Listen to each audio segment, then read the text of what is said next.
todo mundo que está vendo já te conhece, mas se apresenta para o pessoal que ainda não conhece um pouco da sua história, que não sabe como começou. Então, fiquei um pouquinho famosa, né, numa fatídica campanha no YouTube que falava sobre a minha trajetória financeira com investimentos, que era, comecei investindo R$ 1.500 em ações e 3 anos depois tinha construído um patrimônio de mais de 1 milhão. Na época deu um alvoroço, né, um pequeno Só um alvoroço, pouquinho, só um pouquinho. Isso foi em março de 2019, já passou dos 2 anos, já fazem 3 anos essa história. Mas tudo começou há muito tempo atrás. Na minha adolescência, eu sempre fui uma pessoa muito preocupada com o meu futuro financeiro.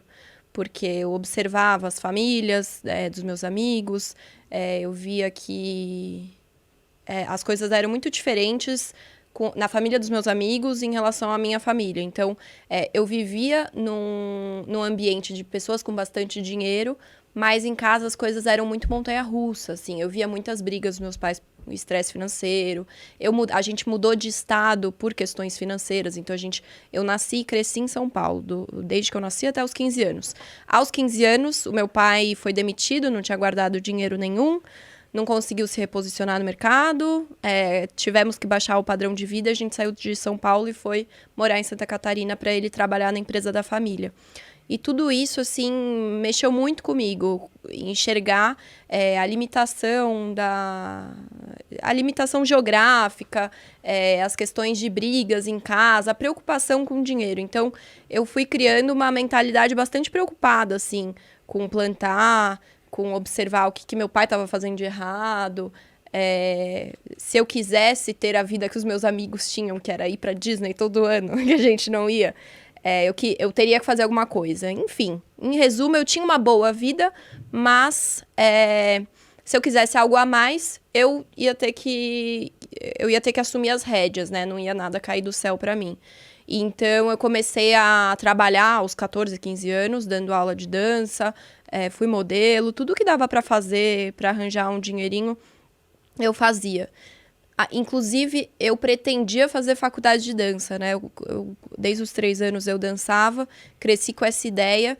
E aí, na hora do vamos ver, eu falei, não, isso aqui não vai me dar dinheiro, eu preciso de uma faculdade que garanta um pouquinho mais, né? Nem todo mundo pode se dar o luxo de fazer a faculdade que sempre sonhou, principalmente quando é do ramo artístico, né? Então, eu fui para administração, falei, se eu quiser um dia ter uma escola de dança, administrar alguma coisa no mundo artístico, pelo menos a administração vai me servir. E aí, logo no começo da administração, eu acabei me apaixonando por empresas, por empreendedorismo, por investimento em empresas, enfim. E aí foi quando eu conheci a Empíricos, também interrompida por um anúncio. E aí, então até aquele momento eu já era preocupada com o meu futuro financeiro, eu já guardava dinheiro, mas eu não fazia a segunda etapa, que era investir. E foi quando eu conheci esse novo mundo, né? Essa segunda etapa. E aí eu comecei a investir sendo assinante da Empíricos, que é onde eu trabalho hoje, sou sócia. Enfim, saí da caverna, né, e descobri um novo mundo. E aí eu fiquei inconformada com como as pessoas não tinham acesso àquilo. Hoje todo mundo fala em investimentos, virou um papo de bar mesmo.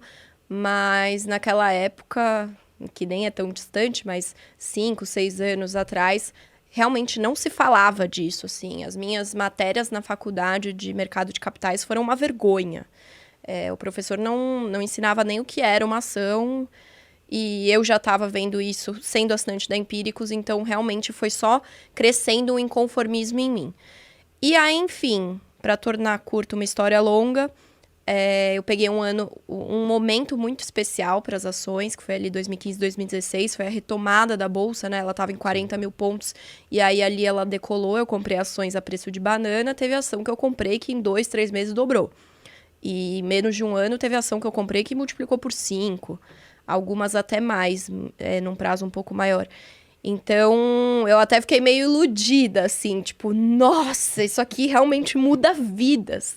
E aí eu comecei a falar sobre investimentos com amigos, com familiares, cada vez mais eu percebia que no meu sábado à noite eu tava com brilho nos olhos de falar de investimentos, e aí eu percebi que virou realmente uma missão de vida. Aí eu me formei em administração, queria muito trabalhar no mercado financeiro. Durante a faculdade, que eu fiz lá no Sul, antes de voltar para São Paulo, eu não tive estágios bons. Aqui em São Paulo a gente tem muita oportunidade bacana. Lá em Blumenau, não é assim. O estágio é realmente ganhar R$600 para servir café. Não tem estágios legais, que hoje em dia as faculdades abrem várias portas. Enfim, não tinha isso.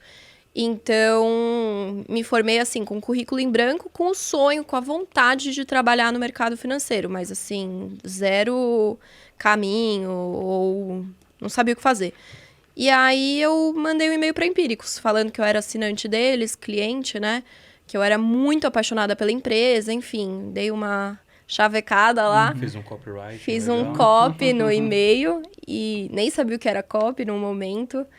Fui chamada para uma entrevista. E aí tudo aconteceu. Uma semana depois eu estava voltando para São Paulo para morar aqui sozinha. Entrei lá como assistente de copywriter. Que eu nem sabia o que era, né? Depois a gente pode até falar um pouco sobre isso. Mas eu não fazia ideia do que era. Eu só falei assim, me coloca em qualquer lugar que eu preciso estar nessa empresa. Eu era realmente muito apaixonada. Acho que todo mundo sabe isso. A cada dia que passa eu me torno mais. E aí eu fui me dando bem lá. Eu virei sócia, acho que 2 anos depois. Agora, em março, faz 4 anos de empresa. Então, eu estou há 3 anos e meio lá. Nesse meio tempo também criei o meu curso de educação financeira, que é a sua jornada milionária, com mais de 60 mil alunos. Errei bastante, aprendi muito, ajudei algumas pessoas, também fui para o Instagram falar sobre isso, enfim, faço de tudo um pouco lá. Legal que é uma história que, para quem está ouvindo e não conhecia, pode se identificar. Eu me identifiquei em vários pontos. Primeiro que eu resolvi aprender investimentos, trabalhar no mercado, vendo as decisões erradas da minha família. Comecei a trabalhar com 14, o Murilo com 16. E a gente percebe que muita gente, às vezes, olha o nosso palco hoje e fala, pô, todo mundo aqui nasceu milionário. Tem gente que fala que eu e o Murilo nunca morou na favela. A Betina, o pai dela deu 1 milhão para ela, por isso que tem.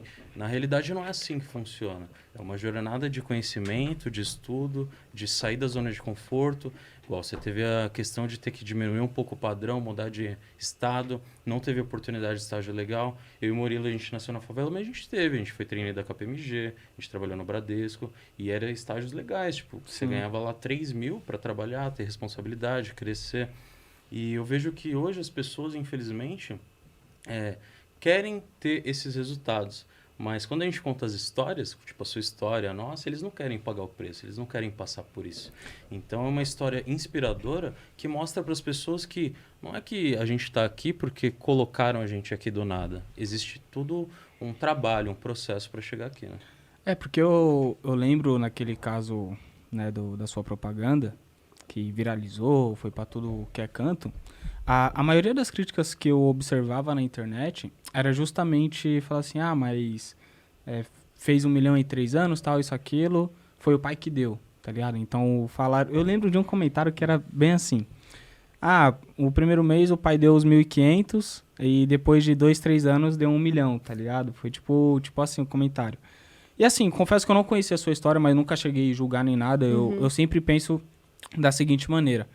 Pô, cada pessoa tem seus obstáculos, eu sei que são realidades diferentes, mas nem por isso uma vai ficar acomodada e a outra não, tá ligado? Tanto que a gente mesmo comenta entre nós. Tem várias pessoas na quebrada que realmente correm atrás do seu progresso, da sua melhoria de vida, e outras não. Isso acontece também em outras classes sociais.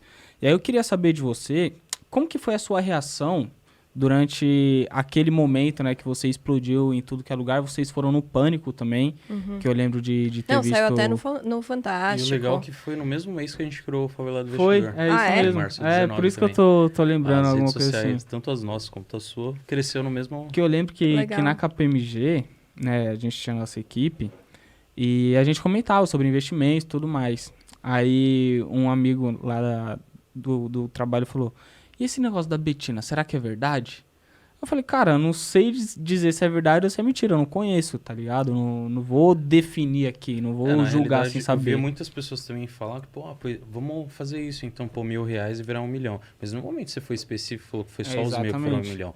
Você fez aportes constantes até lá e ainda pegou Exato. uma subida da Bolsa de Valores. Só que as pessoas naquela época era pior ainda. Hoje eu acho que tem muito mais informação no mercado, na internet. Quando a gente começou, tinha poucos canais. Quando você começou também. Então, a gente sabia que o investimento estava mais no institucional, mas na pessoa física... Exato. E como que foi o momento que você falou, pô, agora eu tô famosa? Agora eu tô Num com jeito 100 mil, positivo ou 200 negativo, mil eu não do sei, mas nada. tô famosa. Pô, foi um baita aprendizado, né? Até hoje eu tava vindo pra cá e pensando nisso, assim. Cara, quanta coisa eu não evoluí como ser humano desde então. Porque naquele momento, quando tudo aconteceu comigo, qual foi a minha reação? Saí brigando com todo mundo e querendo provar que eu tava certa, que era isso mesmo. Levei print de todos os aportes no Pânico. Lembro da... A gente chegou no Pânico, eu cheguei com as folhas, né, pra mostrar pra eles. Eu lembro deles colocando contra a luz pra ver se tinha uma edição e tal. Você acha que falaram disso ao vivo? Não falaram nada, porque naquele momento as pessoas não queriam a verdade. As pessoas queriam o bafafá. A polêmica, né? É a polêmica, né? É isso que vende. E eu, inocentemente, quis tentar convencer alguém de alguma coisa, tentar brigar com a mídia, tentar, né?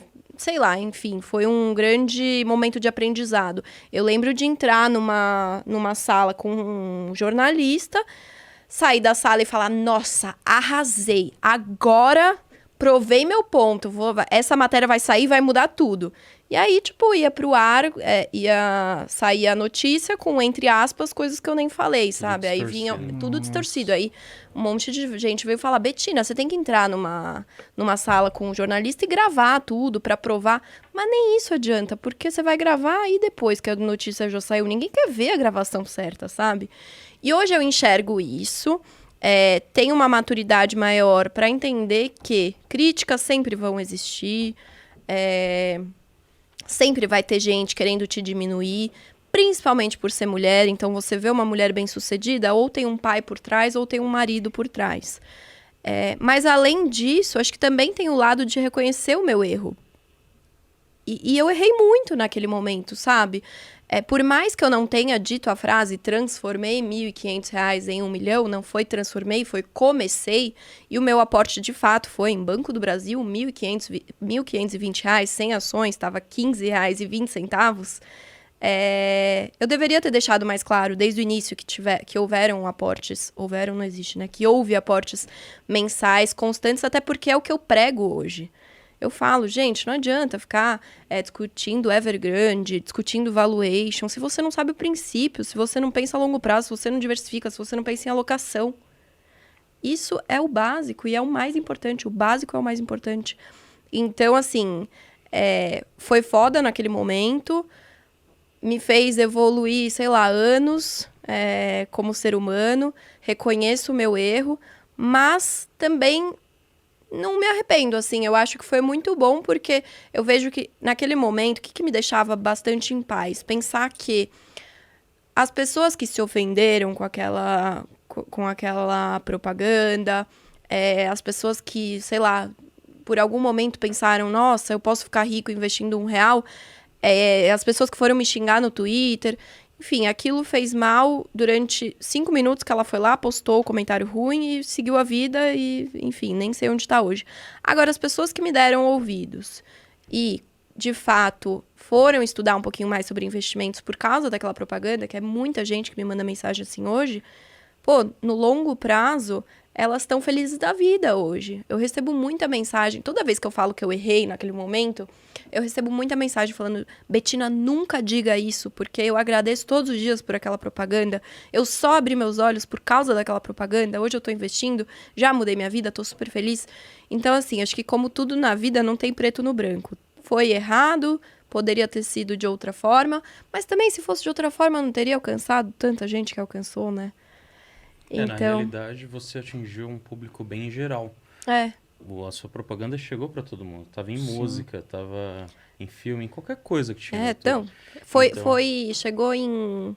Foi primeiro lugar no Trending Topics do Twitter, no Brasil e segundo mundial. Mundial. Nossa. Então, Só isso. o impacto que você colocou na mente agora é muito legal mostrar o quê? Se o cara discordou ou não, ou acha que é mentira, ele foi procurar saber. E aí, ao procurar saber, viu que é possível e começou a investir.